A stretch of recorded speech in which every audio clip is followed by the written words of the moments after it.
deal.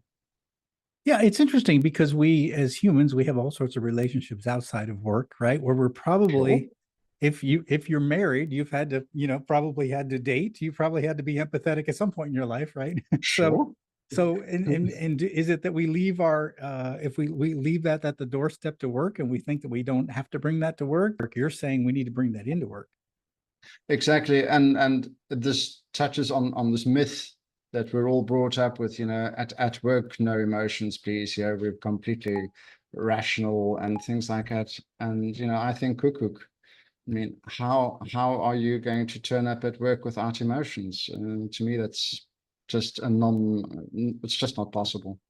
So Hmm. I think today you can't. I think the situation has changed, and I think employees want to see real people. They want to work for Yeah. people that are Yeah. authentic and that have real emotions and they have real relationships versus this sort of pulling the party line and saying, "Well, that's the way we do it here, and you need to follow the rules." Do you see that? Like, is it I changing think so, over yes. time? Yeah. Yes, I think so. And I think part of the answer to that is innovation. Hmm. If you're just doing very routine work where you don't have to think very hard, you don't have to be innovative, you don't have to collaborate. I mean, if I'm just turning in the same screw every day in some other assembly line, where's emotions come into play?